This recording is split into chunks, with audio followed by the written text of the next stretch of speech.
한중일의 성차별 실태에 대해 살펴보겠습니다. 역사를 보면 여성에 대한 차별은 세계적 현상이었습니다. 지금은 법과 제도로 성차별을 금하고 있지만 여러 측면에서 여성들에 대한 차별이 관행적으로 유지되고 있습니다. 한중일 세 나라도 마찬가지입니다. 한국은 헌법과 법률상 성평등이 명시되어 있고 성차별금지법제가 비교적 잘 정비된 나라입니다. 포괄적 차별금지법은 아직 제정되지 않았지만 성희롱과 성폭력 관련 법률은 비교적 강력합니다. 그러나 현실적으로는 성별 임금 격차가 OECD 최상위권이며 출산과 육아로 인한 여성 경력 단절이 심하고 직장 내 유리천장, 승진차별이 광범위하게 존재하며 군복무 및 병역 문제로 인한 젠더 갈등도 심합니다. 성차별 문제는 전통적 가부장제와 급속한 근대화의 충돌을 반영합니다. 젠더 이슈가 정치와 이념 갈등으로 양극화되는 특징을 보이고 있으며 젊은 세대에서 성차별에 대한 남녀 간 인식 격차가 크게 나타나고 있습니다. 한국의 성평등에 대한 법제는 선진국형이나 현실 체감도와 갈등은 관련 법과 큰 괴리를 보이고 있습니다. 한국은 전통적으로 가부장적 사회 구조와 유교적 성역할 규범을 바탕으로 남성 중심 사회가 오랫동안 유지되었습니다. 지난 30, 40년 동안 여성의 교육 수준과 경제활동 참여가 크게 증가하고 성평등에 대한 사회적 관심이 확대되었으나 구조적 성차별과 불평등은 지속되고 있습니다.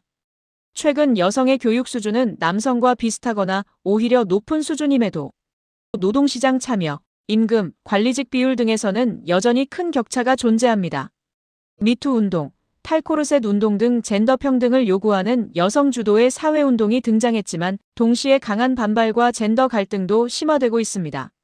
첫째, 노동시장에서 취업차별과 임금 격차가 사라지지 않고 있습니다. 여성의 고용률은 상승했지만 노동시장 내 성격차가 여전히 크고 여성은 경력 단절과 비정규직 문제에 특히 취약합니다. 한국의 성별 임금 격차는 OECD 국가 중에서도 가장 두드러져 남성 대비 여성의 평균 임금이 크게 낮은 것으로 보도되었습니다. 직종 차이뿐 아니라 경력 단절, 관리직 비중 차이 등이 복합적으로 임금 격차에 영향을 미쳤습니다. 둘째, 승진 및 관리직의 불평등이 심합니다. 대기업 상위 100대 기업에서 여성 임원 비율은 2020년대 초반 약 5 내지 6% 수준으로 매우 낮았습니다. 여러 조사에서 여성의 승진 및 직무 배치에 성차별이 존재한다는 인식이 두드러졌습니다. 많은 여성이 승진과 보직 배정 과정에서 남성 중심의 문화와 편견을 경험했다고 응답한 것입니다. 셋째, 일상생활에서 차별에 대한 경험과 인식이 광범위합니다. 최근 여론조사에서 여성의 상당수가 최근 1년 동안 성차별을 경험했다고 응답했으며 특히 18세에서 29세 사이 여성에서 그 비율이 높게 나타났습니다. 전통적 성역할로 인해 여성은 가사와 육아 부담이 남성보다 훨씬 크며 이는 경력 단절, 노동시간 감소, 임금 손실로 이어졌습니다. 넷째, 정치와 사회 참여 측면에서 여성에 대한 차별이 지속되고 있습니다. 여성의 정치적 대표성은 과거보다 개선됐지만 여전히 국회 등 주요 의사결정기구에서 여성의 대표성이 크게 제약되고 있습니다. 현재 국회의원의 여성 비율은 약 20% 수준입니다. 사회운동으로서 여성운동과 젠더 이슈는 활발히 전개되지만 동시에 반페미니즘, 젠더 갈등의 정치적 이용이 심화하는 현상도 관찰됩니다. 다섯째, 여성에 대한 디지털 및 사회적 폭력이 심각합니다. 한국에서는 여성을 상대로 한 몰카나 딥페이크 등 디지털 성범죄가 심각하며 그 피해가 매우 큰 편입니다. 이런 범죄는 법적 규제를 강화해도 줄어들지 않고 있으며 피해자에 대한 사회적 지원과 인식 개선이 시급하다는 지적이 많습니다. 여섯째, 제도 및 법적 대응이 미비합니다. 헌법상으로는 성차별 금지가 명시되어 있지만 포괄적 차별금지법 제정은 여전히 지연되고 있습니다. 정부 차원에서 양성평등 정책과 가족 및 돌봄 지원 정책을 운영하고 있으나 여성 불평등 구조를 완전히 해소하기에는 미흡하다는 평가가 많습니다. 한국은 젠더 평등 지표에서 경제활동, 임금, 정치 참여 부문에서 낮은 순위를 유지하고 있으며 젠더 갈등을 둘러싼 사회적 분열과 인식 차이가 향후 정책 추진에 중요한 변수로 작용하고 있습니다. 성차별 완화를 위해 경력 단절 및 직장 내 성차별 해소, 집안 돌봄 부담에 대한 공적 지원 확대, 성범죄 대응 강화 및 피해자 보호, 구조적 차별 해소를 위한 법과 제도 개선 등의 과제가 해결되어야 합니다. 한국 사회에서 주요 성차별 사례를 유형별로 살펴보겠습니다. 첫째, 고용 및 직장 영역에서는 채용, 승진과 보직, 임금 등에서 여성을 차별합니다. 여성은 오래 못 다닌다는 인식이 팽배해 있고 채용 면접에서 결혼이나 출산 계획을 묻는 불법적 질문이 이루어지고 서비스와 비서직은 여성을, 기술 및 관리직은 남성을 선호하는 경향이 뚜렷합니다. 승진과 보직 면에서 유리천장 현상이 뚜렷하며 핵심 보직은 남성들에게 돌아가고 여성은 지원, 관리, 보조 역할에 집중 배치하는 사례가 많습니다. 임금에서 동일한 업무를 수행함에도 여성 임금이 낮고 직무평가에서는 성과보다 근속, 네트워크 중심으로 평가합니다. 둘째, 가족, 결혼, 돌봄 영역에서 성별 차이가 큽니다. 맞벌이인 경우 가사와 육아가 여성에게 집중되는 사례가 대부분이고 여성은 출산 및 육아 후 복귀가 어렵습니다.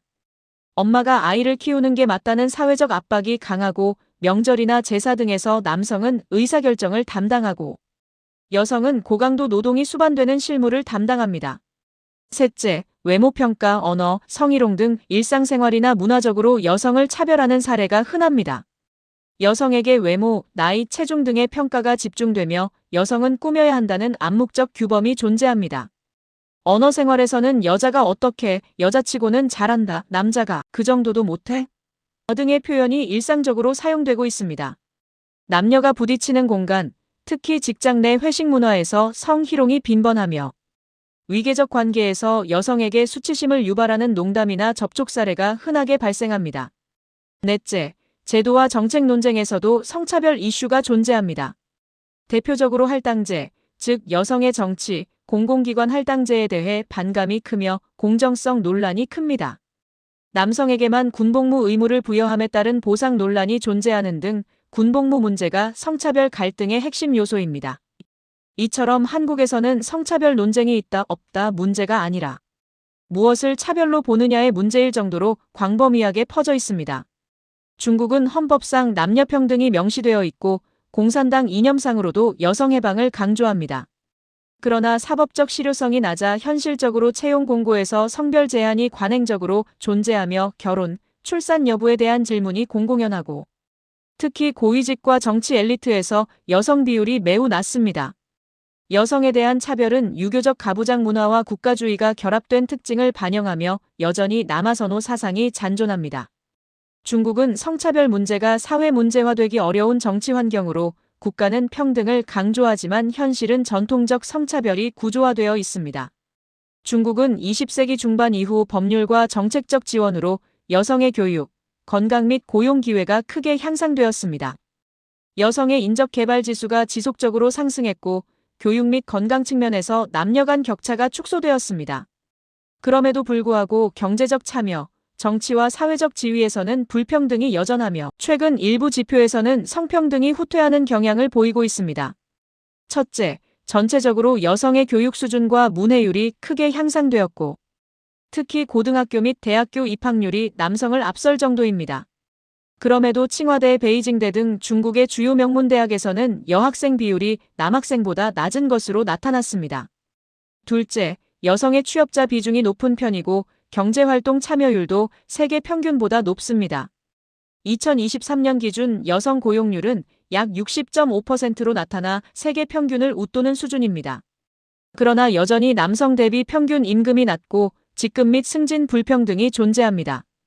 특히 채용 과정에서 결혼이나 출산 계획을 묻는 관행이 널리 퍼져 있어서 정부기관과 노동조합이 이를 금지하기 위한 안내를 시행한 바 있습니다.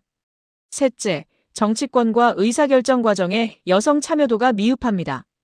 중국 공산당 최고 의사결정기구인 정치국에서 여성 인사가 전무하거나 극히 적으며 중앙정부의 주요 정책 결정 구조에서도 여성 비율이 낮다는 평가입니다.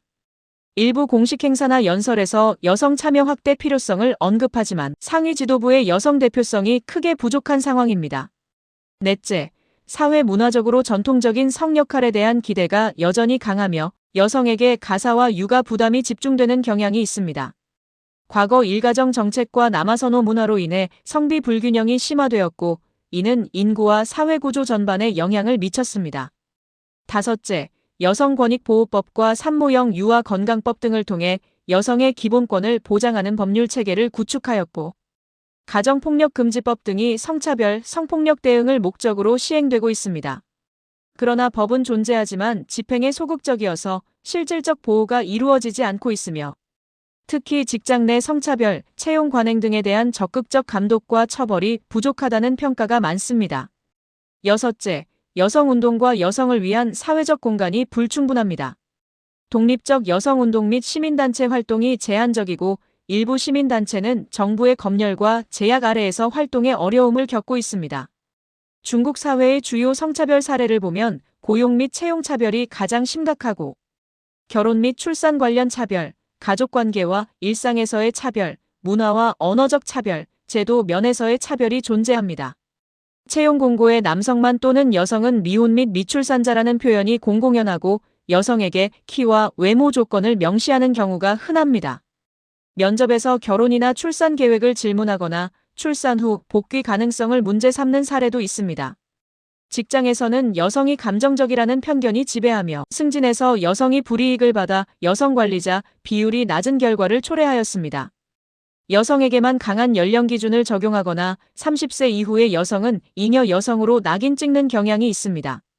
정부의 출산 장려 정책이 여성에게 더 많은 부담을 주고 육아 및 경력 단절의 책임이 여성에게 집중됩니다.